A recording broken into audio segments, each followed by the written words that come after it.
Hey everyone, it's me, Matt. Welcome back to my channel. I hope you're all doing great and had an amazing week. So in today's video, I'm doing part 3 of my 3-part backyard renovation series. If you haven't already watched parts 1 and 2, make sure to check out those videos. I'll link them in the video description for reference. So in the first 2 videos, I completely prepped and cleared the space. I buried a rhizome root barrier along my fence line. I planted 10 ladyfinger palms as well as a ton of shade-loving plants. So in this video, I'll be installing a drip irrigation system, showing you the entire step-by-step process. I'll also mulch the entire space, as well as set out 4 brand new white Adirondak chairs that I bought for my fire pit area. So let's get into it. Really quick, here's an overview of the space I've been working in. It's really come a long way over the last 2 weeks.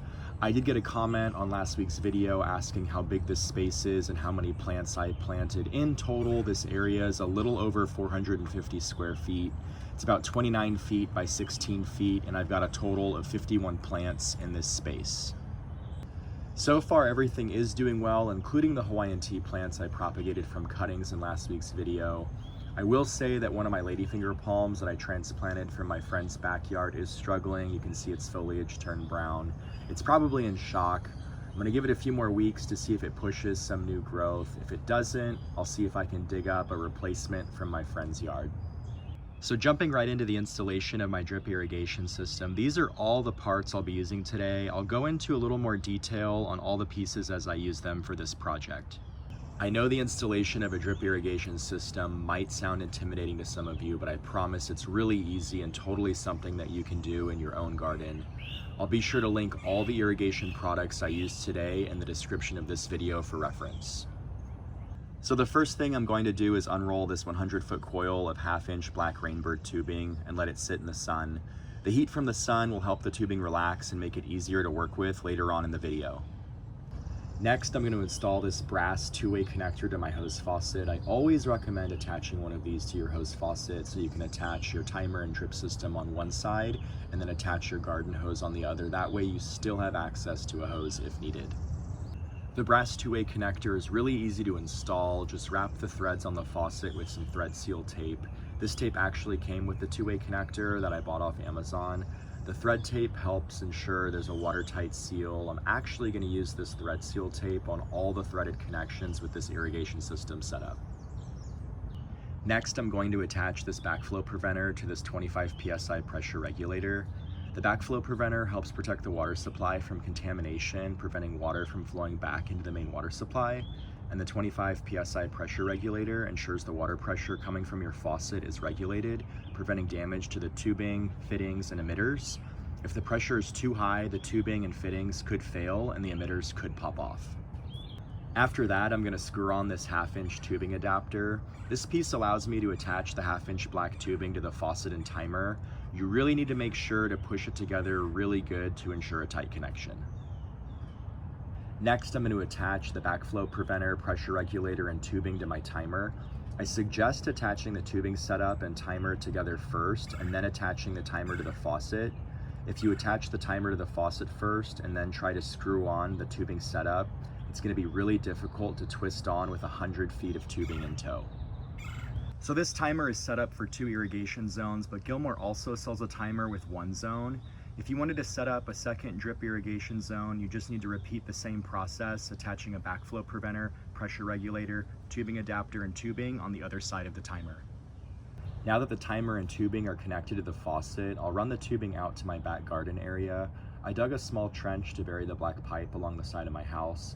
I also removed some bricks from my sidewalk so I could seamlessly pass the pipe under the sidewalk toward my garden bed area. You can see I used my shovel to bury the 1/2-inch black tubing. It was really easy to slice through the grass and bury the tubing. I've got it buried about 4 or 5 inches under the sod. I'm going to use one of these barbed elbow connectors to make a hard right turn with my black tubing. These elbow connectors are a lot easier than trying to bend the tubing. They also ensure the tubing doesn't kink, which would impede the water flow.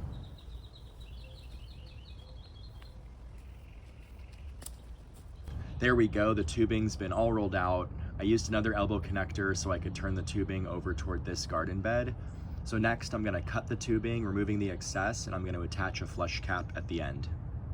So the flush cap seals the end of the black tubing, but it can be opened in the event you need to flush out the irrigation system if for some reason dirt or debris got caught in the tubing.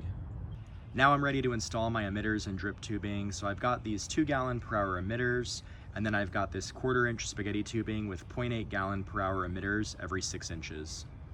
I also have this 1/4-inch black spaghetti tubing without any emitters that I'll use to run water to my 3 Hawaiian tea plant groupings near my fire pit. The 2-gallon-per-hour emitters will be connected directly into the 1/2-inch black tubing, and then I'll use the barbed couplings to attach the brown and black spaghetti tubing into the 1/2-inch black tubing. I'm going to start with one of my Hawaiian tea plant groupings as an example. I'm going to use my hole punch tool to make a hole in the 1/2-inch black tubing.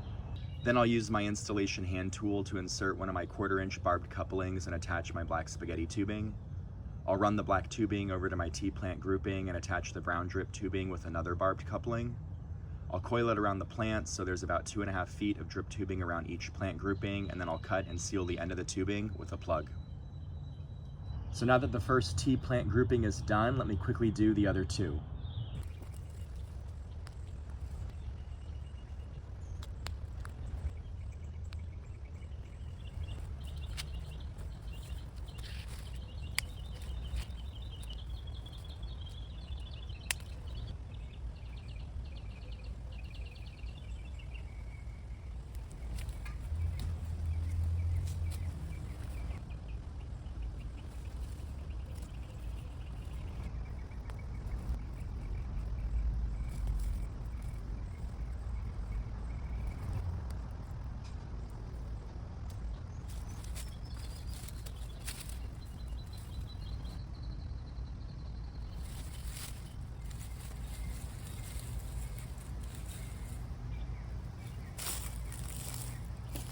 So on this grouping of plants, I'm going to follow the same steps as I did with the tea plant groupings, but with this area, I'm just going to connect the brown drip tubing directly into the 1/2-inch black tubing.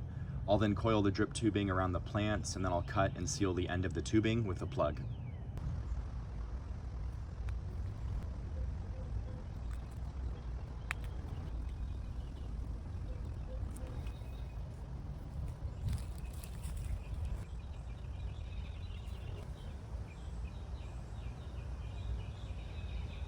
This area is all set, so now I'll repeat that same setup for these areas on either side of my mammoth elephant ear plant.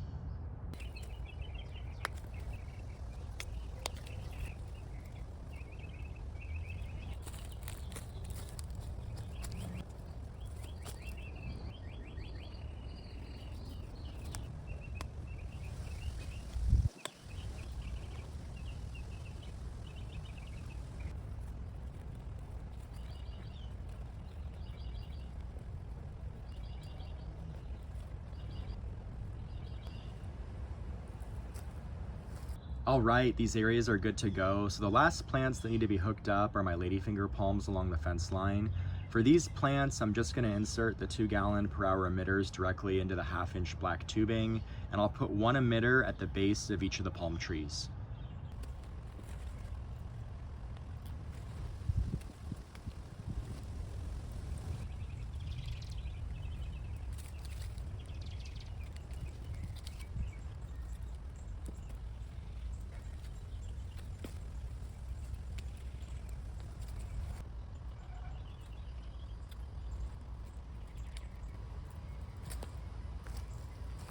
So now everything's all done, my drip system is set up. Before I cover everything with mulch, I'm gonna quickly turn on the irrigation system to make sure everything's working as expected. It'll be much easier to fix any issues before I mulch the space.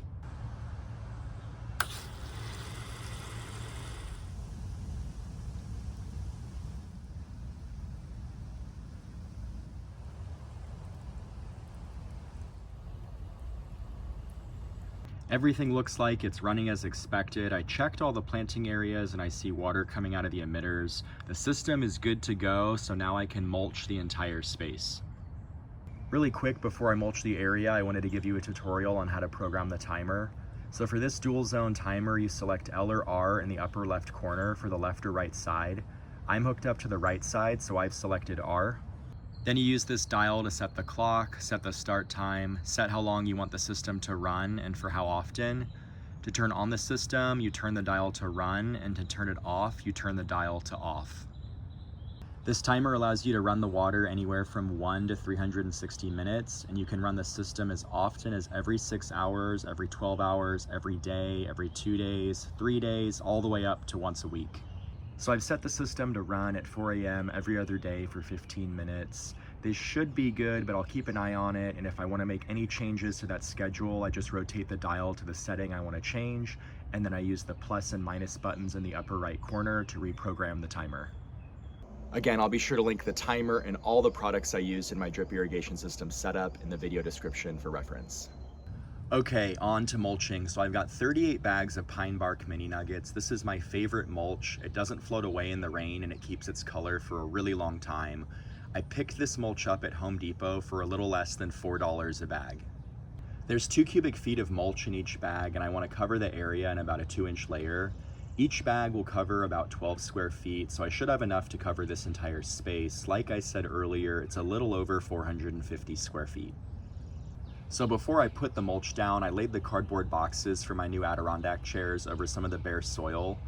I made sure to remove all the tape off the boxes. Eventually these boxes will break down into the soil, but they should help suppress the weeds and ferns from growing back in these areas in the immediate future.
Check it out. The mulch looks so good. I love how it really finishes off the fire pit area and the planting areas.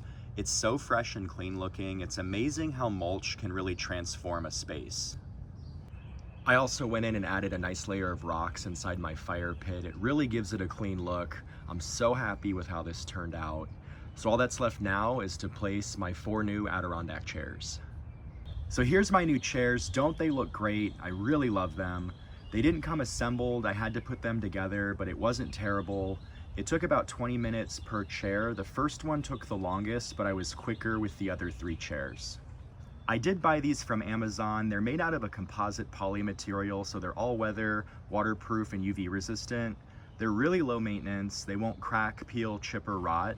They come in a few colors, including white, blue, and brown, and this set of 4 was $430. It really was a great deal for 4 chairs. For comparison, my wooden Adirondak chairs in my front yard, which are already starting to look worn out after only a year and a half, were $120 each. These new ones are supposed to last 10 years, no problem, and probably longer if they're taken care of. I'll definitely link them in the video description for reference. So all that's left to do is place the chairs around my fire pit area, and the backyard makeover is complete.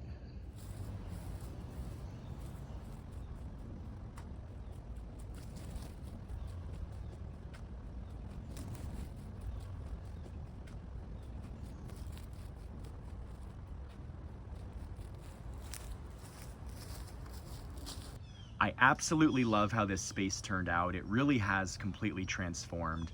These Adirondak chairs really pull this entire area together. I'm really happy with how this all looks.